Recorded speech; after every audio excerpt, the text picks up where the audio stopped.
We are live. Eric, James, I'm Hugo, as you know. Great to see you both. I'd love to welcome everyone to our Coiled live stream today on first of the year on Is Spark Still Relevant? We'd love your thoughts in the comments. Introduce yourself. Let us know who you are, where you're tuning in from. James and I work at Coiled, where we're building products, services, all types of things for scalable data science in Python, built around Dask. Eric has just removed his Jeff Goldblum aviators. Eric, why don't you introduce yourself in 3 words? No, you can have more words than that. That would have been an interesting challenge. You should have let me know that more than like 2 seconds ago. Yeah, so I'm Eric. I currently am director of data science platform at DTN, global weather analytics company.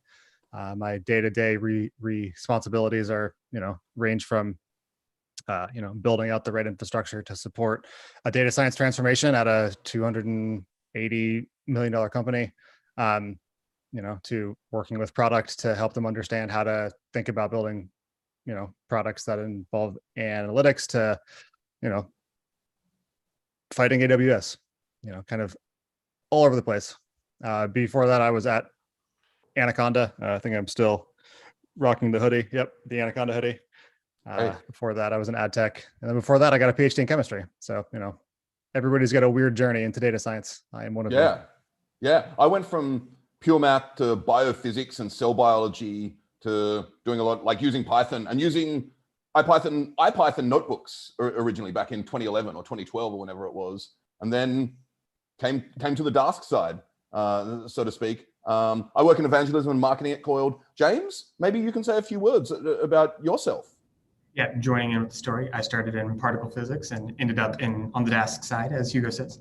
So I'm a Dask maintainer and the lead open source software engineer at Coiled. Awesome. And we've got a few people in chat. Just want to say hi to Fabio, Scott, David, Christiana, Alex Remedios, Ray, Mark, David, Nicholas, Matt, all introducing themselves from all around the globe. Scott Barnett says, no, please put the shades back on. The future is so bright. Got to wear shades, Eric. So that's Who said great. That? Scott Barnett from the Northeast. From Coiled. Yeah, exactly.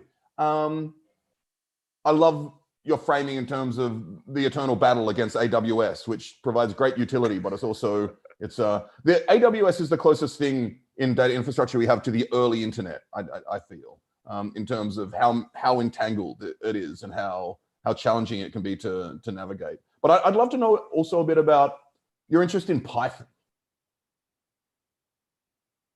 Well, that's a broad question. Yeah. I don't know how to answer that. I mean, it's a useful language. I like my interests in it. I like using it to solve problems. I like the I like the income that I'm able to get by being really good at Python and open source and data science.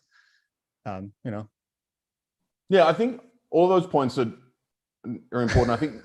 I think the utility of it, right, and the fact that I don't know, we've heard it described as a Swiss Army knife, right, where you can. It's not always. For most jobs, it may not be the best thing, but it does glue everything together in a lot of ways. And So Tom Caswell said once to me that it's everybody's second favorite language. I love that. That's brilliant. Yeah. So we have a bunch of people tuning in who are interested in whether Spark is still relevant or not. Sure. Now, that isn't quite what we're going to talk about. Because it is still relevant in some ways and not in others, right? Well, yeah. So this is a kind of a revisit of a talk that I gave in 2019 at PyData. We'll put the link in the summary blog post at the end, probably. Yep. We will. We definitely will. So we're going to write a recap blog post, which will circulate and put a variety of links in there. Yeah. So I would definitely give that a watch if you haven't yet. This is going to be kind of a new 2021 lens on that same topic. The original thesis was, of course, Spark is still relevant. because it's everywhere and everybody's still using it. And there's lots of people doing lots of things with it and selling lots of products that are powered by it. So like, of course it's still relevant. It's absolutely a clickbaity title. You know, in 2019, the question was, you know, the interesting question was, why are enterprises still choosing Spark, right? For those of us in the PyData sphere, we're like, hey, Python's so much easier to use than this Spark thing. You know, I like Python. I don't want to write Java. You know, there's a bajillion reasons that. And I don't want to read Java traceback either. Right? Sure. Yeah, like going as somebody who enjoys Python, going to Java, you know, meh. Yeah. You know. And also, as we have a rising tide of Python users who may not be as programming literate, or they're learning, right? Like we have a huge long tail of data scientists busting out across all industries, right? So meeting them where they're most comfortable. Yeah. So yeah, so I would go back and give that talk a watch because it gives a really good overview of kind of that question then. It was, you know, the talk that I gave then was really about Spark versus Dask versus Rapids and kind of, you know, what are these ecosystems and when do you choose one over the other and are they really equivalent? Yada, yada, yada. I was just going to say, one of the things I loved about that talk, and one of the reasons I invited you here, is because you framed it in terms of what enterprise needs, in terms of business needs, in terms of business risk, quantification, management, and minimization. And I think the more conversations we start having, data science isn't only a technical discipline, right? And so the more conversations we have about tying data work to business needs, I think that the far better off we'll be. The other reason is you made almost a plea in that talk that one of the reasons Dask had not reached as much adoption as we would have hoped by that point is there weren't companies. There was no Databricks for Dask, for example. There weren't companies supporting Dask and building really useful scalable products around Dask. And that's something we're really excited to be doing at Coiled. So I think we're almost like our genesis is very related to the premise of your talk as well. And these are things I'd love to talk around today. Sure. Yeah. Well, you know, you're welcome for making the business case for your company, I guess. So let's jump in. Sure. Do you want to start with some whiteboarding or some slides, or what are businesses? Yeah. So well, we'll get to that in a second. Okay. Before we get, well, yeah, we can hop around. Okay. So original title talk slide was this one, you know, right? Is Spark still relevant? The answer is yes. So pivoted to this. Again, go watch that talk. The new version of this is not why our enterprise is still choosing Spark. It's really just what's the data science landscape look like now. I'd probably add another few words in here, which is kind of for scalable computing. Yeah. So can you just tell us what scalable computing is? Anything that isn't a single thread on a single core. No. You know, to various degrees qualifies. It kind of expands rapidly from there. You know, you could do local multi-core, you could do local single GPU, local multi-GPU, you could do distributed CPU, you could do distributed GPU, but that's that's not for the faint of heart. No. You got to have a pretty clear use case, and like you would never go from local single core to distributed GPU. Like that's like much too large of a leap. So, you know, really it's about the journey from going from local single core to something more than that, right? You can go to GPU, you can go to multi CPU, you know, from there you'd then probably go to distributed CPU. What's it mean to you, Hugo? Well, all of those things. I also, there's a common misconception that scalable compute is all about going to larger and larger data sets. And I think to correct that misconception on top of everything you said, is it's to do larger workloads, larger models. I mean, hyperparameter tuning is one really important and naive example. And then thinking about essentially forms of complexity science in data science. So if you have a lot of different things you need to do in parallel or simultaneously, that's one very important use of scalable compute. Maybe James, as a core Dasker, can provide a few thoughts on what scalable compute. Yeah, sure. I mean, sorry, I'm getting some notifications. Yeah, I mean, I agree with everything that's been said. It's, I don't know, it's somewhat hard to define in a single sentence. I know it when I see it, I guess. But yeah, I mean, scaling out to larger than memory problems, sure. Like you said, like we've Tom Osberger has given great talks on a library called Dask and SQL, where he talks about RAM bound problems, memory bound problems versus compute bound problems. I think that space is another good way to think about scalable computing as well. Absolutely. I'm just taking notes because this is an interesting conversation that I'm sure that we want to. And we know the perils of live coding, but we haven't really encountered the perils of live slide writing, which I'm enjoying. Part of this director role is getting really good at PowerPoint and like draw.io, you know, and that's awesome. My code skills are getting rusty, you know. Great. So yeah, so you had referenced, I believe, this slide, right? Yeah, this is awesome. I think I might have some notes here. Yeah, so this is going to be useful. So there's some, you know, speaker notes at the bottom that I wrote for myself in November of 2019. Thank you, past Eric.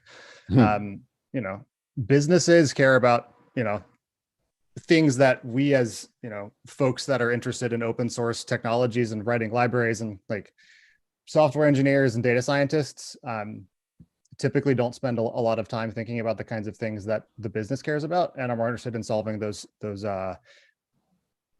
technical problems. Those like, what's the right model to choose? How do I build my model? How do I get new contributors to my open source library? How do I, you know, build this API correctly?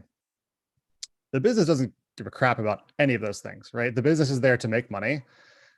You know, the business is there to do things like identify risk, right? So minimizing the amount of risk in a project is a huge component. You know, I think that the example that I have down here is that, you know, if you've got a project that could take between 6 to 18 months to implement, are you going to pick that or one that, you know, will definitely take 9 to 10 months? The ability to plan is absolutely critical. And, you know, part of identifying risk is into helping the business plan, right? Because if you take the context of this is a data science project and we could have it done in 2 quarters or 6, we have no idea. There's getting the data science piece answered is only one step in a very long chain that includes, you know, product taking it to customers and validating the thing that you've just built. You know, that's the next step that then you'll probably need to go and tweak your model again based on the customer feedback.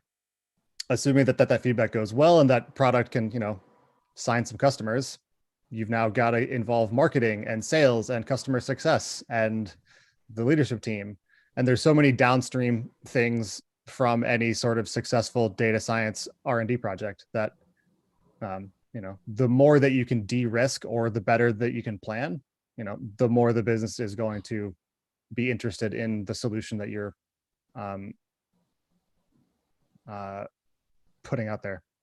And the need to de-risk, I suppose, is one of the reasons that Spark is still relevant, right? Yeah, like Spark is the new IBM, right? Like you're never going to get fired for choosing IBM was, you know, a phrase in the 70s, 80s, and 90s. I mean, hell, it probably is still a phrase now. Yeah, and like in the context of using something like Dask or Rapids, like any good CIO or CISO or CTO is going to be like, cool, how do I get support for this? Like, I hear you when you tell me that my team of 15 to 50 data scientists wants to use Dask, but how, like, what do I do when you leave? Because you know Dask, but nobody else does. Like, how do I pay somebody to de-risk the situation? And that was one of my pleas that you had referenced earlier of like, where are the Dask companies? Like, we need companies that will provide services around Dask or tools and products around Dask. That's really why companies were still choosing Spark over Dask in 2019. I think we're making some inroads there with Coiled, with Quantsite, with kind of the Saturn. Don't kill me for saying that name here, Hugo. Not at all. Great. Yeah. So is it worth jumping into how scalable compute fits into data platforms, data orchestration in general? Yeah. Let me figure out where the Zoom thing went. I'm going to use my iPad. I've done this once before at a PyData DC meetup. And I learned my lesson that when I look down, all you see is the top of my head. Oh. So let me know how I'm going to move the camera. Hope that this works. How's that? I think you can still. Yeah, that works. Yeah. It works well. I feel like I'm entering a Beastie Boys film clip or something. That's a lot of pressure. Okay. It's a lot of pressure. Sorry. Okay. Let's step back from that. Eminem. No, it's all good. It's all good. Okay. So in enterprise data science, my perspective on this is that you've got really five-ish different axes of things that you have to care about. So there's data. I'm just going to write them all out first. There's your development environment. Every time I get on a live stream talking about, or a live, Jesus, dev. And you're doing great. Every time I go live trying to do this, like my handwriting goes to crap and like my brain stops working. So it really is true that like as soon as you go to a whiteboard, you lose like half of your intelligence. So there's dev, there's the scalable compute aspect. There's your workflow manager. No, come back. Workflow manager. I love that Zoom. I know I've mentioned that before, but and then there's also kind of how all of this is related. Hold on, let me hold on one second. I need to resize my canvas. Oop. Nice. Great. There we go. Wow. So there's how. No. All right. Sorry. There's how all of this is related to prod. Okay. So then how do you take all of this and how do you go to prod? Right? Because this is where the business cares about.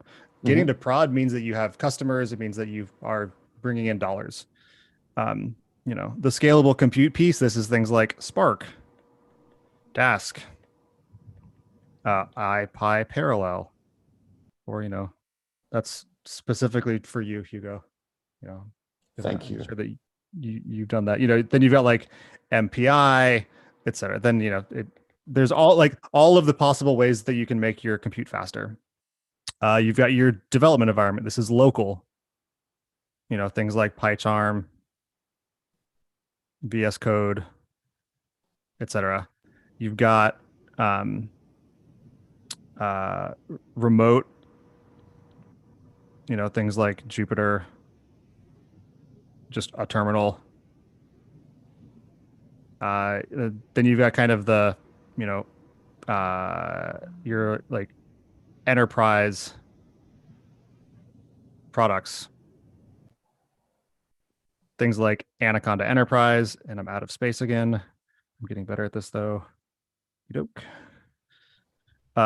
things like Anaconda Enterprise, things like, and feel free to chime in here with other products that you guys. Anyways, then you've got data.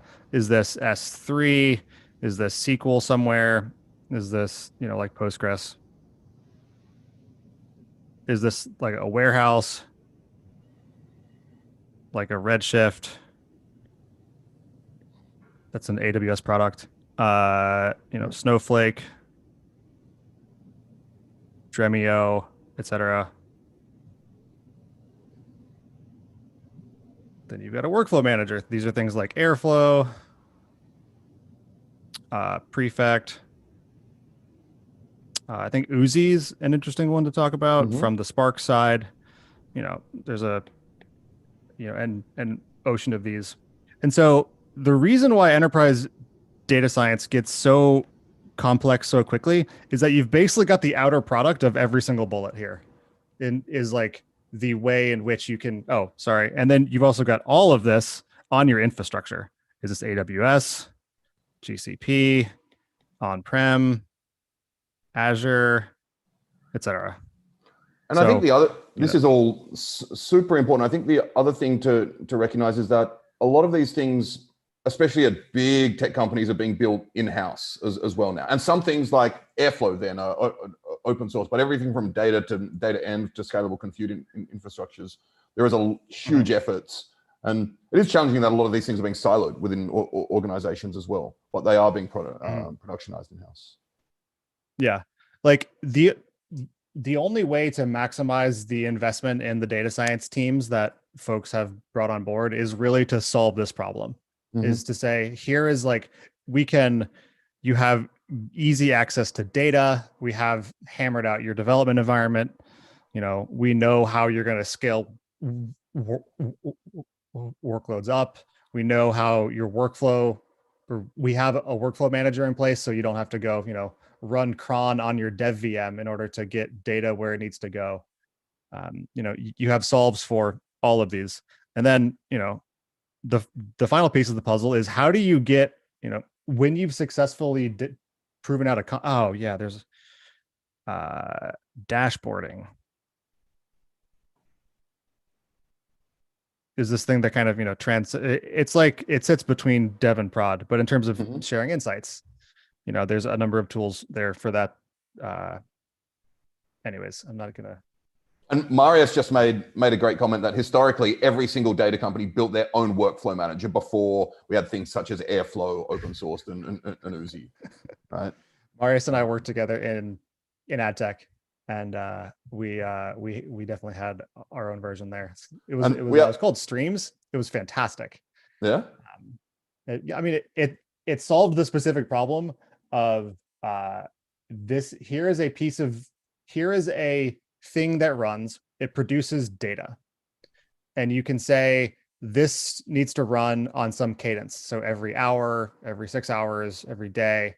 And it depends on the results of the upstream data. And so when that data that you depend on is filled in, your job runs. And when your job runs, it can kick off the downstream things that depend on it. But yeah, it was this very elegant way to solve the time-dependent data problem, which I haven't seen solved in open source yet. Cool. And we have one other comment. Alex Remedios says, this is pure sci-fi. And I like to think that he's referring both to the content and your live drawing as well. So, yeah. Great. So, sorry about that. What's that, James? Could be Eric's microphone too, which is changing colors right before our eyes. All of it. Oh, yeah, absolutely. Yeah. And Madhu has an interesting question. What about deployment options? For which piece of the puzzle? Yeah. Are we talking about building the data platform? Are we talking about deploying scalable computing, deploying from dev to the workflow manager, making sure that your deployment that is a dashboard that needs access to scalable computing and data all works? Like, what about deploying is that is the hardest question to answer because it's dependent so much on your infrastructure. Yep. It's dependent on your infrastructure, and it's dependent on the tools that you've chosen. kind of throughout your data, your development environment, your scalable compute. If you can clarify a little bit, I'm happy to keep going. But let's move on. And if Madhu wants to expand on the question in the chat, that'd be great. Sure. The other thing, when you mentioned dashboarding, that this brings to mind in terms of like sharing insights, is how this all relates to the decision function and decision science in any organization, which is probably for another live stream. But if decisions are automated is one thing, but if we're doing all of this to show decision makers insights and then roping all of this into the actual decision function is going to be, it is an unsolved challenge. That will be more and more important. Can you elaborate a little? Yeah, I mean, the fact that I know a lot of data scientists who do, use all types of stuff like this, develop dashboards, and then it's not clear whether the decision makers actually even use the output of all of this work. So actually coupling the data function to the decision-making function in a robust way. Yeah, I mean, in many ways, like a dashboard is necessary but not sufficient, right? Like you also need the trust between those two functions, right? You need the like access, like the data scientists need access to the decision makers. The decision makers need to understand how data science works, right? The data scientists need to understand what the business cares about. So there's this like bi-directional education that, as folks in the data science world, you rarely get, because you're so often just siloed. Exactly. In this like, we wave a wand at a hat and pull out a rabbit and ta-da. I mean, that's a problem that I've heard time and time again from people that I've tried to, talk to about this stuff. Yeah. Cool. All right. So the Dask piece, right? Dask is one component of this extremely complex system. Like, I know that Coiled, is here, and Coiled is playing in the Dask space. Like, what's your reaction to seeing this, and like where Coiled fits in here? And how? The way I think about it is that scalable compute, in all the variety of ways that we've discussed, is becoming increasingly important and table stakes, right? So we are building products and services around that part of this particular challenge. In particular, trying to meet data scientists, data workers, machine learners, where I use that term in air quotes. Meeting them where they are and where they work, essentially. So I'm a huge pain point for people working with data is being taken out of their own environments when essentially they have vendor lock-in in large organizations, and they can't really do their data work in the way that they need to. And I think Databricks does a wonderful job with a lot of things, but I think asking data scientists and Pythonistas to jump into Spark notebooks is actually really challenging, particularly when they need, the newest version of TensorFlow or whatever it may be. So we're really solving the pain points of meeting data workers and data scientists and people doing machine learning where they are. Whether it be if they want to spin up a Dask cluster, a scalable compute cluster from their terminal or PyCharm or a Jupyter notebook or wherever it may be, they can do that. So that's really how we feel we fit in here. And then, of course, this is still a work in progress. And so Matt has just commented in the chat, Coiled today tries to focus as much as possible on scalable compute in such a way that it can augment the other components of this chart without friction. And that's a really nice way to think about it as well. That makes sense. Like I am a little skeptical of any platform or quote unquote platform that claims to be able to do all of these things. Right. And so absolutely, one of the things that I like most about the positioning of Coiled is that you're not trying to be the thing that does all of these things. It's just too complex, frankly. Absolutely. And I think something Matt and I wrote something for O'Reilly Radar last year Slightly provocative, but the basic idea is that we feel best of breed products are going to become more and more important as opposed to these all-in-one data platforms. And we're looking for interoperability between best of breed products in these. So collaborating with other people developing products in different parts of this workflow and process in order to reduce friction between them. And that's something we're very excited about. Yeah. So that, I'm sorry, James, go ahead. I was just going to say Coiled, much like Dask, interops with like different columns in this diagram, right? So like both Dask and Coiled, you can interact with Airflow and Prefect, for instance. You can also, like, we're not going to handle data management for you, but with Dask and with Coiled, you can access all of your data, say in S3 over in the data column, things like that. So the mental model is there's some overlap between Coiled and Dask there. Mm-hmm. Yeah. So getting back to the, the one business risk or the one business problem slide that we had gotten to, which was risk, right? The choosing best of breed is way riskier than choosing a single platform that does it all, right? And so while, my perspective is certainly that, choosing best of breed tools makes the most flexible and the best platform for a company. There's also a ton of risk there, right? Because you need somebody who can link those all together and somebody who's got the vision of marrying the tools and infrastructure with the kinds of problems that have to be solved at a company. And there's not a lot of us around right now. And so from a risk point of view, how do you, being able to, sell into that is going to start to be challenging. Because you're going to have to, compete with we're a platform and we do it all versus we are one component of your platform. So, just an interesting kind of back to the risk point of view. Absolutely. Anyways. Yeah, so that was the main thing that I wanted to put down on a whiteboard. And any other comments or questions in the chat? Yeah, we've actually got a lot of interesting comments.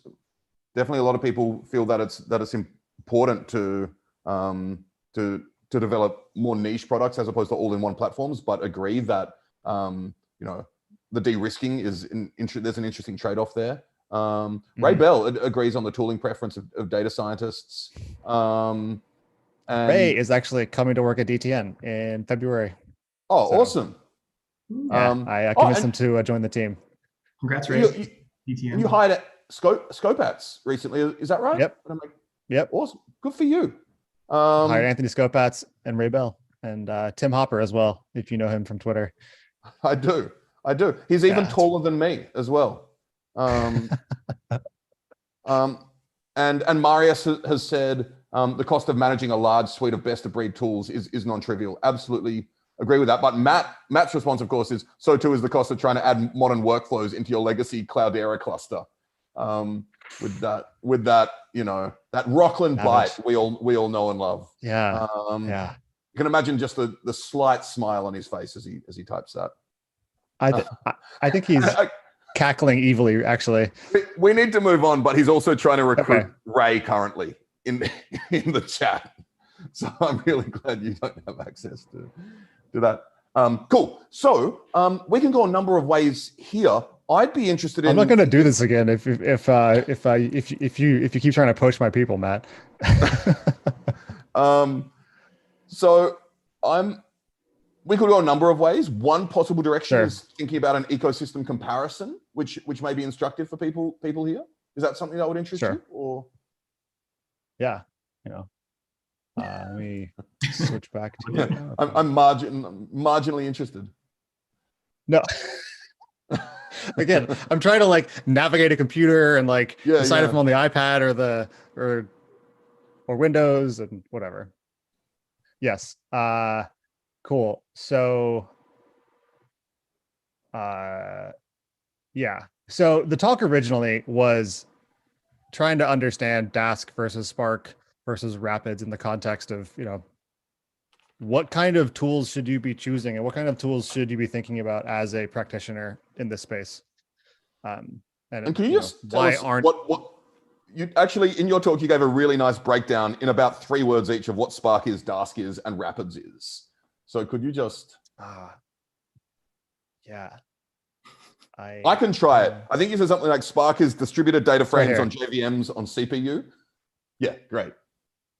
Yeah. So it's distributed data frames in the JVM on the CPU.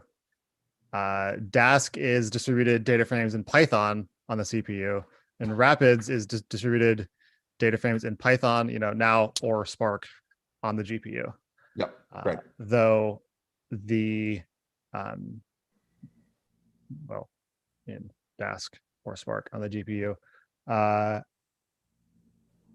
the Dask story is far more mature than the Spark story, is my understanding, having just talked to a couple of those folks over there like today.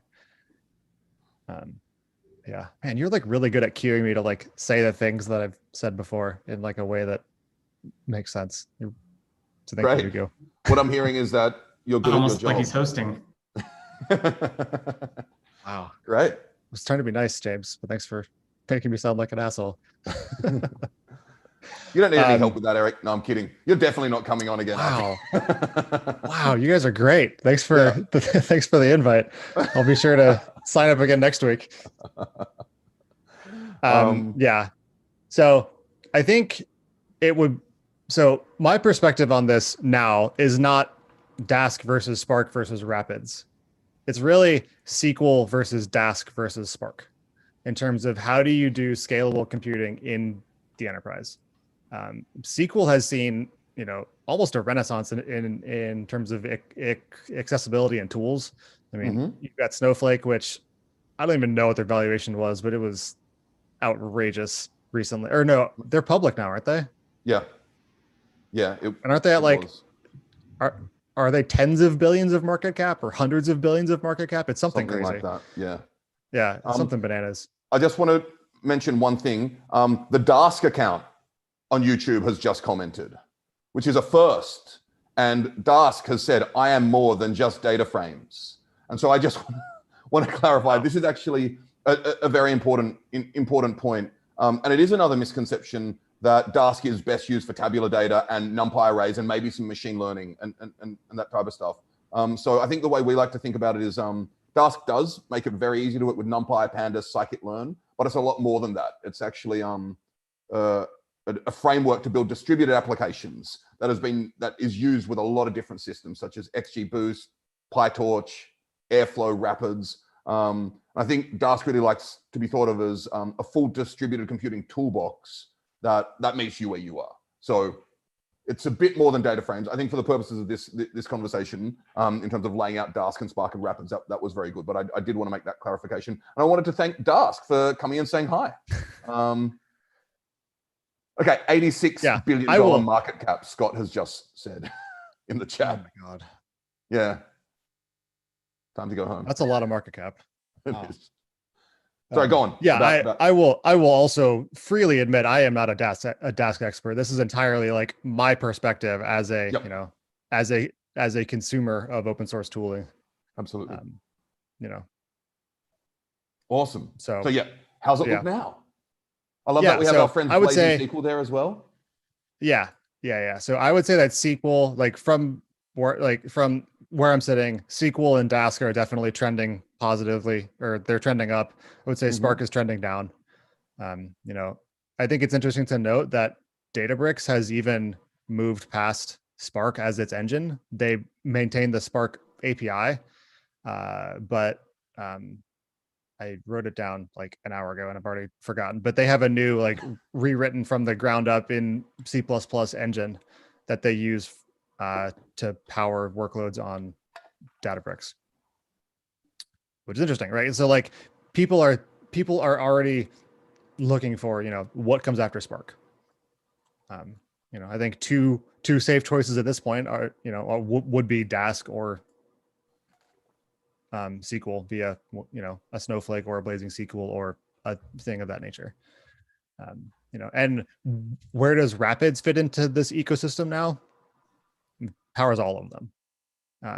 In 2019, I think the positioning of Rapids was that it was going to be another end user facing technology.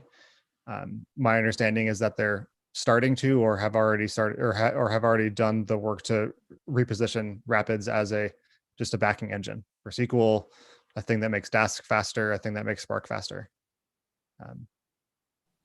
So that was a tectonic shift in my understanding of how Rapids fits in here. And that was like 2 hours ago. So I don't, I'm still trying to like orient in this new world. And for context, everyone, Eric pinged the Rapids team, was like, hey, I'm doing a live stream with Coiled. Soon can we talk about what Rapids is today?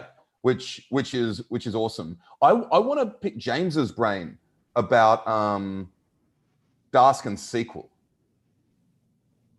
I actually have a quick question before that about so like I know you just spoke with America, but like so I mean what you're saying, it's no longer, it's positioning itself to not be a user facing project. Like what exactly does that mean, that you're just going to be interacting with Dask sort of purely, and you might have a data frame that's a Dask data frame that's backed by like QDF data frames for each partition? Is that like? Yeah, that's okay. My understanding. Cool. So the goal is not to expose QDF directly, but to use the Dask data frame, which then can leverage QDF if it needs to. Yeah, very cool. And actually, I think Eric had a slide, if I'm not mistaken, speaking about Dask and SQL. A couple slides down or something like that, if you wanted to jump ahead. This one? Yeah. Yeah, let me come back to that one. So trending up or down, right? I think this is reflected in the Stack Overflow developer survey. If you look at the kind of, I believe this is actually other frameworks in terms of the developer survey. Pandas is, Pandas kind of as a proxy for Python, right? So Pandas is trending up. I would hazard a guess that whenever Pandas trends up, Dask, I think Pandas trending up is a leading indicator of Dask trending up. I'd feel free to correct that hot take, Hugo or James or anybody in chat. TensorFlow. When you say like Pandas 2019 was 12.7%, is that 12.7% of like new tags or new questions or something like that, or? Of what I believe this is what the folks who answered the survey said that they use. Gotcha. And so this is I think the numbers were like on the order of like 10,000 software professionals. Awesome. Okay, thanks. Yep. Yeah.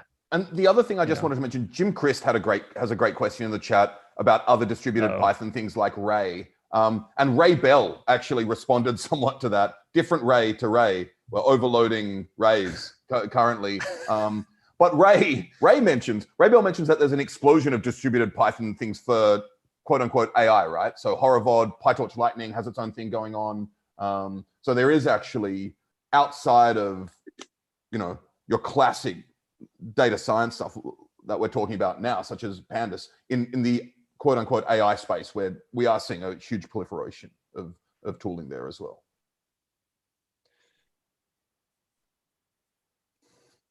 Yeah, I mean, all of these frameworks are interesting, and they've all got like a very clear use case. But in terms of general applicability towards like, I'm trying to improve the quality of data science at this company, or this company needs to begin its data transformation to join the 21st century, to join like the modern tech world, and we have to bring data science to a company. Like the long tail of like frameworks isn't an interesting question in that context. It's absolutely. Like it's only useful and it's only interesting when you already have a team of expert people that have data science stuff running in production, and you're encountering that specific problem that Horovod solves. Like Horovod I believe is the like distributed GPU training thing that Uber wrote, right? Yes, that's my understanding. Yeah, and like you're not going to go from like, cool, we dumped data out of our SQL database to I need to use Horovod. So all of these tools are relevant to different areas of the spectrum. The part of this that's most interesting to me is like the part of how do you get off the ground? And so, I have little opinion on the Ray and Ray the framework, not Ray Bell. Ray and Horovod. They're like things that I'm aware of, but not things that I encounter in a day to day. Great. How about you guys? Look, I agree completely, and it suits my purposes as trying to market Dask as well. So, but let's move on in the interest of time. Sure. Yeah. So another interesting note: SQL is trending up, Python is trending up. R is, I would say that's flat. I would not say that's trending down. I'm sure that the error in this is not less than 1/10%. Yeah, and R is full of statisticians who would talk about statistical significance with this as well. So, yeah, just going to punt on that entirely. Yeah. Stack Overflow. We want the p-value. No, I'm kidding. We want we want a Bayesian posterior bloody what? Okay, let's go on. Yeah, and then you've got Scala, which is also trending down. I am using Scala here as a proxy for Spark. Oh yeah, sorry. On the frameworks one, Spark and Hadoop are both trending down. So I'm not sitting here, pulling these numbers out of my thumb. And then I think another interesting way to look at this ecosystem is what is the interface that you're going to use, right? Are you going to use SQL to interact with data, or are you going to use the programmatic interfaces? That's probably the largest way to segment the population here. If you use SQL, then there's all kinds of new tools that are coming up. You've got Blazing and Snowflake.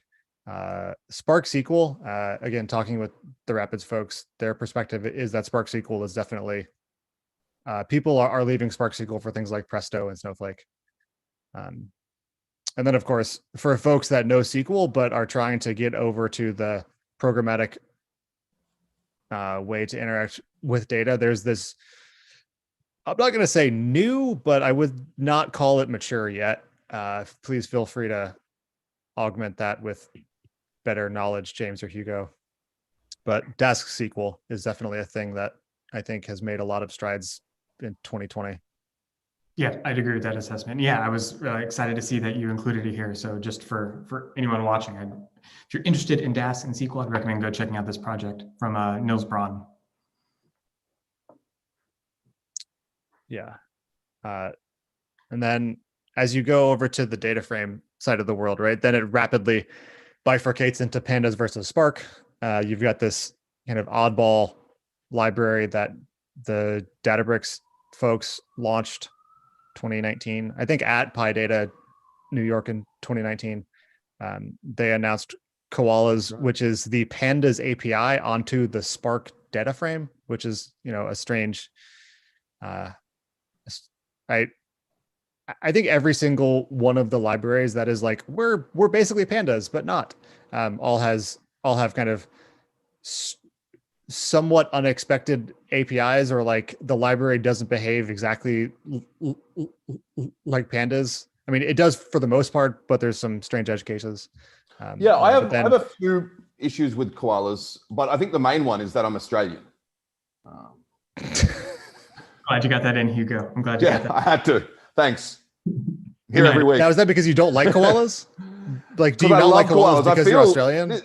No, this is like some form of like, probably to use modern buzzword laden terminology, this is some form of cultural appropriation of my motherland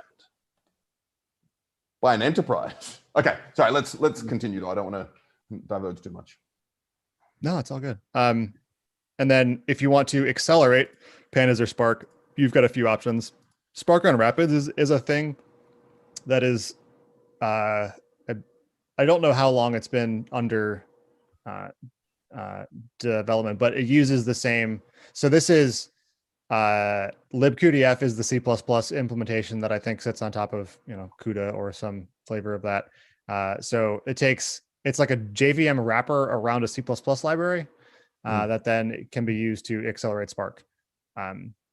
Going kind of down the same chain on the Panda side, you would first go to the Dask DataFrame to get it into a distributed format. And then cuDF can be used to accelerate Dask. And then that is the Python wrapper around the same C++ library. So these things both kind of join back at the bottom with the Rapids team. I should box that in a little better. So all of this is Rapids. Oh, come on. The key bindings are different. Send to back. Great. Again, live PowerPointing. They said it couldn't be done. They said, why would you do it? Yes, that is what they said. If you're gonna, you should make it purple, I think.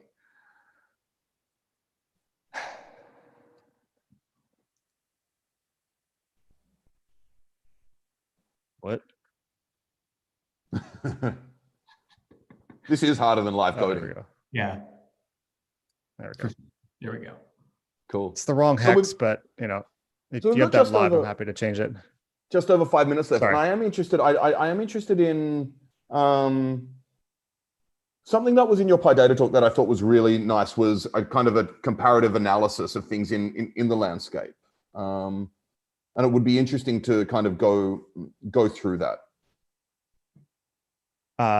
So this talk was originally done in Keynote, and I had exported it to PowerPoint so that I could actually use it on my desktop at home. So the scaling got all wonky. But yeah, so I'm looking at your speaker notes as well. I love the two words dense slide. Yeah. Well, I think I literally wanted to put that in here so that I would say it during the talk and acknowledge that yeah, this is a lot. I know. Yeah. So I added the December 2019 here and the January 2021. Mm-hmm. I think, again, the big takeaway here is that Rapids is no longer a thing that you should use to differentiate between or in the Spark versus Dask versus Rapids world, because Rapids aims to just be an acceleration engine for both of them. So that's a huge takeaway.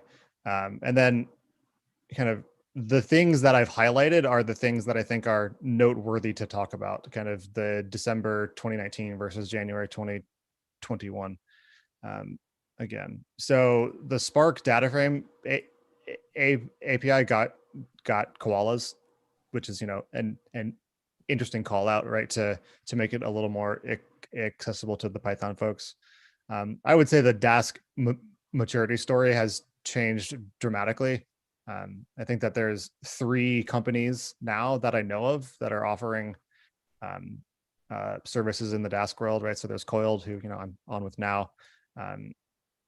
Hussein Sultan, who some of you know, is running data science at MetroStar Systems. So they're building, they're aiming to bring the PyData stack, including Dask to the government space.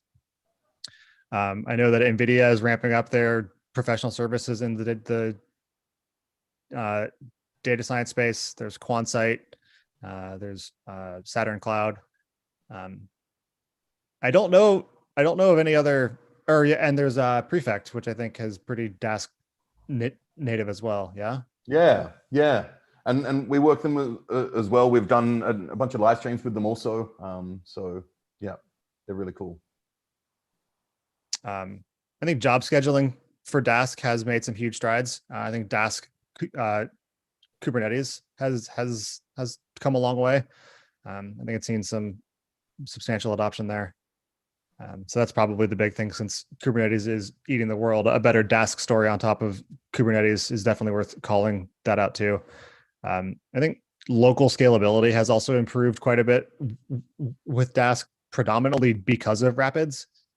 Hey, and Hussein jumped in the chat and said, "Hey, y'all." Oh, look at that! What's up, buddy? Yeah. And I just want to say the Kubernetes story is something we're working on actively at Coiled, aren't we, James? So that's a space to watch. Is that to be able to use Coiled as a like a way to provision Dask clusters on Kubernetes? Exactly. Kind of like you're doing now with Dask on ECS. Mm-hmm. Yes. Nice. Is that going to be on-prem, on cloud? Yes. How are you guys going to? Yep, both. Mm-hmm. Okay. And then SQL, right? So you've got Dask SQL, which is a big change from 2019, where I believe the only thing that you could do is like materialize an entire table in memory with, I think, dask.read SQL, which was really just give it a table name and a connector, and it would turn your table into a Dask data structure. So those are probably the big callouts. I still don't know anybody that. Sorry. I was saying you mentioned Dask Gateway was starting to be developed whenever in your previous talk in 2019, and I think it's caught on with like Pinju's using Dask Gateway, for instance. Yeah, I'm looking forward to being able to use either Dask Gateway or Coiled at some point in the future. Once we reach that point in our evolution here at DTN, we're still, we have to crawl before we can walk, right? Okay, exactly. And the other thing was actually where my mind went was just thinking about looking at visualization, for example, the fact that Dask taps in to the Pythonic visualization ecosystem, right, is so powerful. Oh my God, these slides are awful. So sorry. That's cool. There you go, exactly. And this speaks to a broader point, I think, of how Dask does interoperate with the entire Pythonic ecosystem and is native for Python users, which is what first attracted me to the project, actually. Mm-hmm. This is a huge win, just being able to tap into this directly. And, I think if I was going to expand on that a little bit, it's not just the visualization, it's also the dashboarding piece. Because the visualization is really nice kind of for yourself, but being able to also use some or many of these visualization tools in a dashboarding framework and also have it use Dask under the covers is an amazing kind of confluence of tooling that lets you scale kind of out of a notebook and into a dashboard very, very easily. So we have around a minute left. We can go a bit over. I'd just like to open the space for any final thoughts you may have, Eric, or what you're excited about or nervous about in the space, or what the ideal future looks like for you. Those are a bunch of very broad questions and ideas. Yeah, so my area of focus is really predominantly in the how do you move the needle on bringing businesses into the data science revolution, right? And so the tooling and the infrastructure and the knowledge is all there. The tools are sufficient, right? You've got Jupyter Hub, you've got Dask, you've got all of these Python tools, they're all good enough. The hard part for kind of that Fortune 200 to Fortune 5,000, that mid-market space is how do we use these tools to solve the business problems? And I've spent the last, couple of years at Anaconda and the last 8 months more recently at DTN, just being exposed to the business problems, which has just been so interesting to see. It's not a better library isn't going to solve the problem, right? Because you need to teach product how to think about data science, and you need to teach data scientists how to talk to business folks. Yeah. There's a baseline competency that you need. And then the next step there is transforming the whole business to be able to speak data science. And then I think at that point, after you have products in production that are powered by, whatever models that your data scientists have chosen, then you get to start to explore that long tail of, like really cutting edge tooling. Right. I couldn't agree more. And this reminds me of something Brian Granger said at the first or second JupyterCon.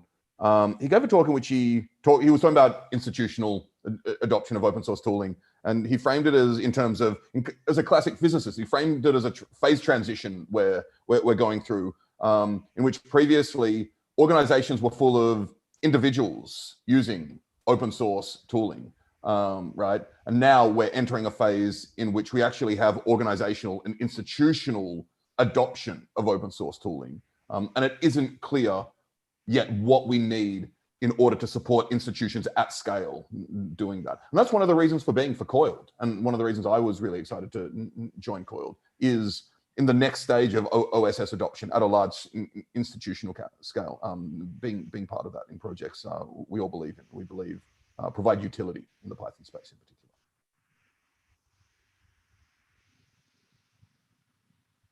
Mic drop. I mean, that was a great mic drop. Yeah, I really need to get a mic. Like, you couldn't even drop that though, so you need to hold it. But I just want to thank everyone. I could like push it down, mic drop. Yeah, I like that a lot. I'd love to thank everyone for joining. Thank you, James, for co-hosting. Eric, I always find your talks and our conversations so clarifying and thoughtful. So thank you so much. Thank you. It was really fun. I appreciate the opportunity to come and talk to you guys. Absolutely. And also the chat in the chat was great, and to see a whole bunch of people in the space come out and be thoughtful and ask interesting questions. So thank you all. And we look forward to collaborating with you in the future as well, Eric. You're like, maybe. Just kidding. Great. All right. Thank you all for joining. We're going to do a recap post soon. If you're interested in seeing what we do at Coiled, please go and check out cloud.coiled.io and spin up some CPUs, Dask clusters, GPUs on us for the time being. My sales lead's going to shoot me in the foot. But please, that's going to be expensive. Come and check out our product. Don't be mining too many Bitcoin. And we'll see you on our next Science Thursday next month. Oh, yeah, no, the final thing, of course, we actually have our first Coiled webinar, which isn't a Science Thursday. It's a webinar in 2 weeks on at-scale hyperparameter optimization and doing machine learning faster with a package called OpTuner and Dask. With a wonderful individual called Chrisman Loomis, who works on this, and James as well will be showing how Dask and OpTuner are integrated for all types of stuff across from finance to healthcare to deep learning. It works with PyTorch, all of these things. So definitely follow us on Twitter to get that announcement and so forth. Cool. All right. Thanks, everyone. Thanks once again, Eric, and we'll see you all soon. Ciao.